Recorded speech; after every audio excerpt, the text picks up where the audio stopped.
Derdim ki imtahanlarda gəlib ha bu suallardan miqə düşüb. Bazada doludur belə suallar. Belə bir sual yine testdə gələ bilər, sertifikasiyaya gələ bilər. Deyərdim ki, çox da məntiqli, yəni belə sual deyil. Amma burada bir cümləyə fikir verin. Gəlinin köklərindən biri budur deyir. Amma AB-dir, erdir. Er nə deməkdir? Nə edir? Həqiqi ədədlər. Er nə deməkdir? Həqiqi. Yəni A ilə B-də kompleksdə də ola bilməz.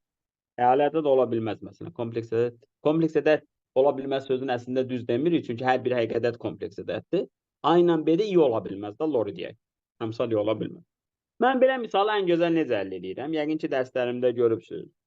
Deyirəm ki, kökün biri budursa, Viet teoremini heç istifadə eləmirəm.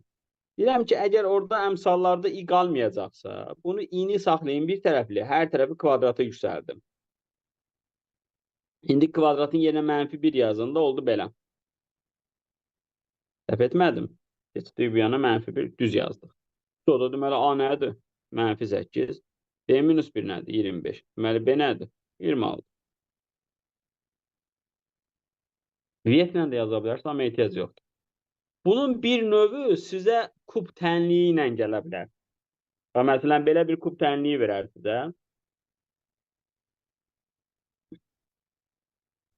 Necə quraq, özümüzdən quraq. A vur x, tutaq ki, minus, tutaq ki, 4. Desin ki, bunun bir kök özdə A orada həqiqi əmsallıdır. Belə yazaq. Belə yazaq. A x kubu plus tutaq ki, bx kvadratı minus ax minus məsələn tutaq ki, mən kökün birini belə seçəcəm. 2 minus 3-ü. 2 minus i seçəcəm.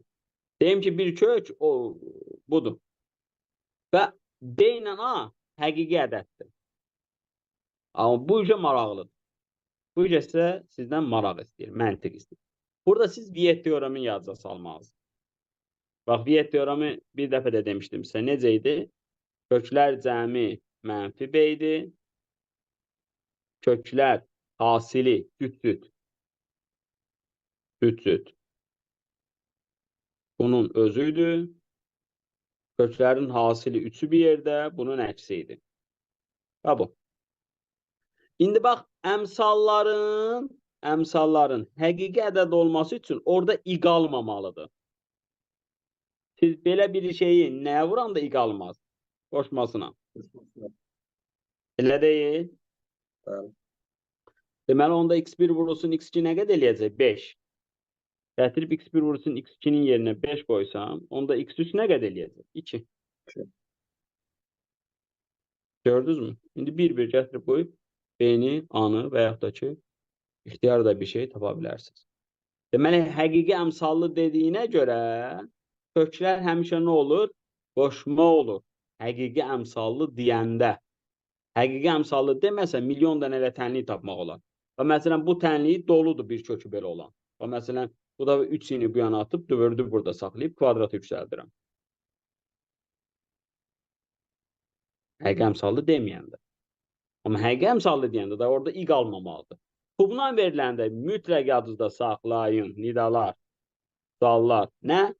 Köklər qoşma olur. Məsələn, kökün biri tutaq ki, 4 minus 5-i veribsə, digər üzə avtomatik 4 plus 5 idi. Plus orada sənin diyetə görə hasilin, cəmin və yaxud da cüt hasillərin yada düşməlidir. Davam edək.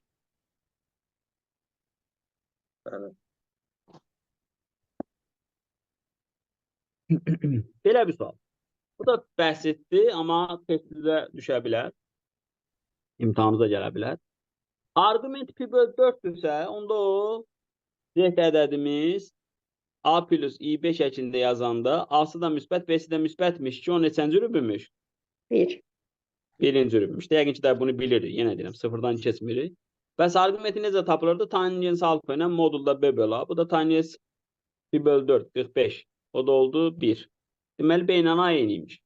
İndi z minus 1. Bəs yaxşı, biz bunu necə başa düşürük? Z minus 1 nə idi? A minus 1 plus i vur B. Həqiqidən ədədi çıxırdın, xəyalidən xəyalini çıxıb toplayırdın. Onda bunun olacaq mənası A minus 1-in kvadratı moduldur. Plus Plus b'nin b'nin kvadratı kvadratı beraberdir 1. Şimdi b'nin yerine ne koyacaksınız? A. A.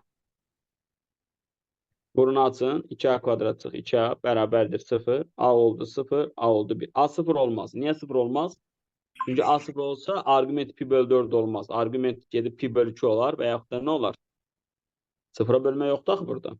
3 bölü 2 olar. Deməli A oldu 1. A 1 imiş, B de 1 imiş. Ondan modul Z ne oldu? 106 2. A kvadrat üstəl B kvadrat.